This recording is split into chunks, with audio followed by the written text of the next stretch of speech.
Hello and welcome to my channel. I'm Angela Brennan and today I'm not making a card. Instead, I'm using the Waffle Flower Color Combo die and stem set to organize my inks as well as my embossing powders. The die set allows you to cut their cards into various shapes and forms as you would like, and so it's quite versatile in how you want to create your own guide set to the inks that you have. I'm going to start off by using the long die tag and cutting 5 cards with a height of about 3 centimeters to record my layering Altenew inks. Altenew inks come in 4 shades. You've got light, medium, dark, and very dark. So I'm going to put the 3 centimeter height die. As you see, you can cut it. There's a die cut for that, but I tend to use my cutter to just cut them rather than cutting them one by one. So you can just measure and cut them, and I cut them and I stem the 4 colors, and the last one is a layering flower that I stem to show how the colors look together. Sometimes I even stem a black in the middle to see how black look against the darkest color, so that will be a guide to my sentiments. I've already done a few, as you can see, of my Altenew layering inks, and I used the gold enforcer at the top to denote it's the Altenew inks, because Altenew, a brand, they have a gold ampersand in the middle of it, and I thought it'd be quite nice to differentiate my inks with different reinforcers at the top so it's easier to see. I'm just showing all the colors that I've done so far, and I enjoy doing them. It will allow me going forward to use these inks for other projects, not just for layering inks. So I can use just one of the colors now that I can see how it looks for a background on its own without layering it. So that's the advantage of doing these guides. I use the layering flower from one of the Altenew sets and the solid star flower from another set, because I wanted the individual colors to be quite solid, so I could use a solid stamp for it so I can actually see the full color. So there's 5 pieces of card that I need. So 4, each of one for each the colors, and the final one is to do the layering stem. I've created a jig, as you can see in my Misty stamping tool with painter's tape.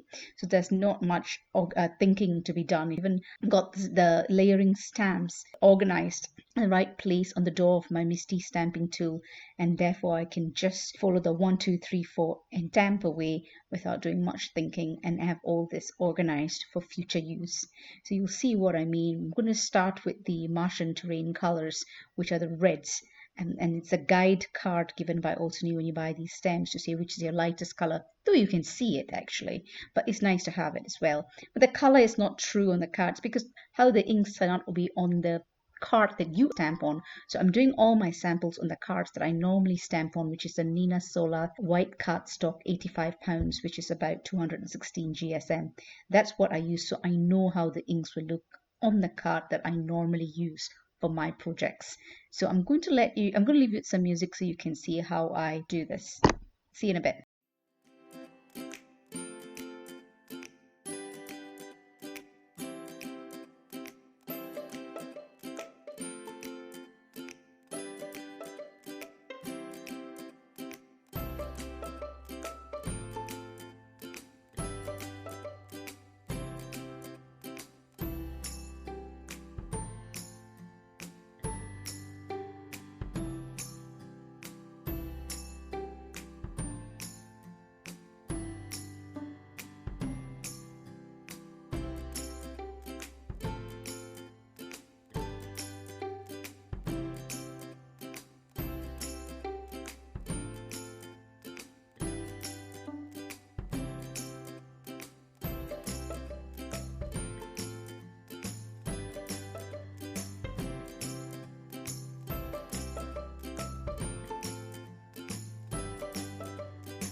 Now that I'm done with alternate layering ink colors, I'm going to move on to using ink blending.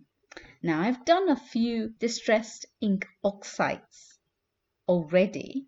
I enjoy doing them. Now I use a grey enforcer because the distressed ink oxide pads are grey.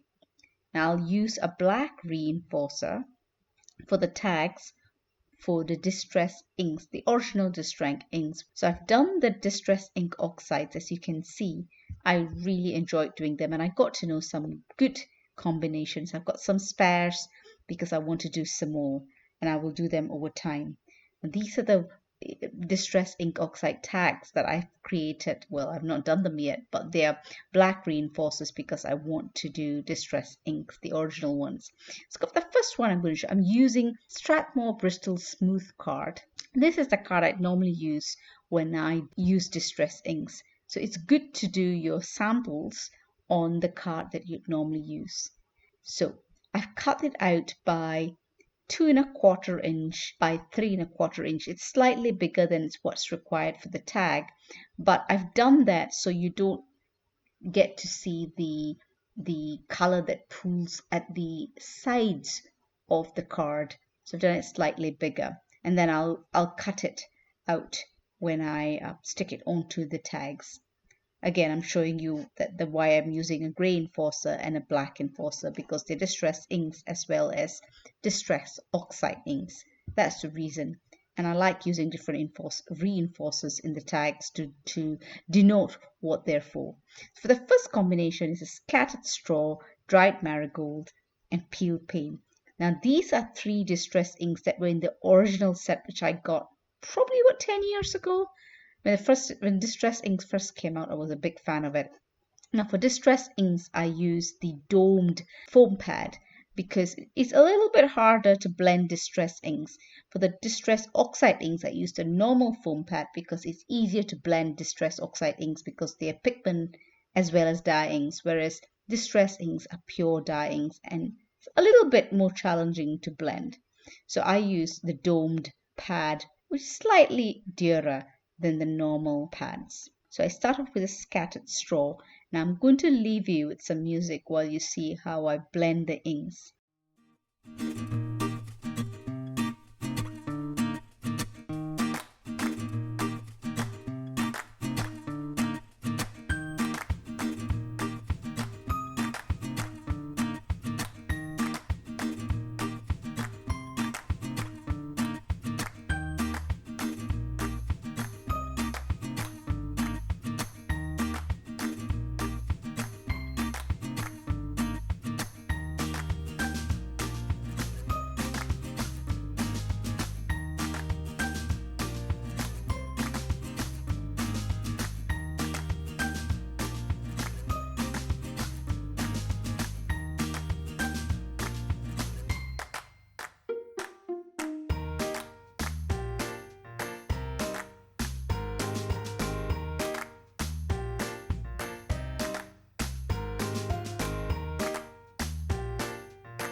Now I start organizing my inks. I organize my VersaFine inks as well as Memento inks. I use the ink color combo pads. I think that's what they're called. Those square, triangle, rectangle. I use the square to put 12 inks on the long tag.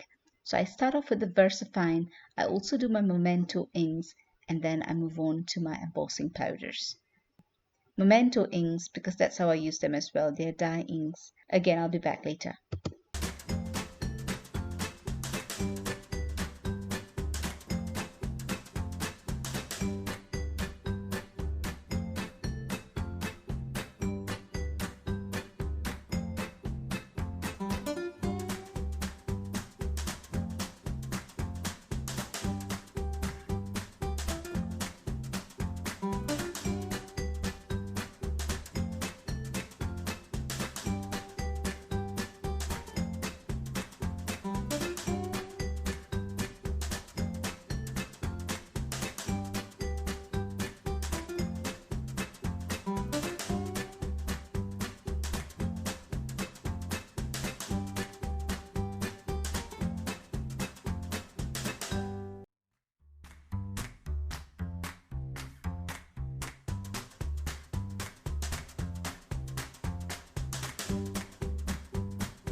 Now I use a different die from the color combo die set. It's a 1 3/4 inch square. I cut quite a few of them out to record my embossing powders. I've got lots of embossing powders. Now, before that, I used a rectangle stamp in the Color Ink Swatch stamp set to stamp it with VersaFine Onyx Black ink. I double stamped that VersaFine Onyx Black ink to have a solid black rectangle. The reason I do that is because I want to see how my embossing powder looks against light cardstock as well as dark cardstock. But you need to remember VersaFine Onyx Black ink can remain wet for a little while, so you don't want to put embossing powder on it until it's completely dry. So I stamp quite a few of them before I start trying out my embossing powders on them. Some embossing powders are translucent, some are opaque, some are transparent. So the reason I do this is so that I can see how I want to use my embossing powders, especially on my Cosmic Shimmer embossing powders. I have many of the Cosmic Shimmer embossing powders which I haven't used in a long time. So having a record of this is going to allow me to use it, hopefully, more in the projects to come. I'll leave you with some music while you see how I do this.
I hope you enjoyed the video.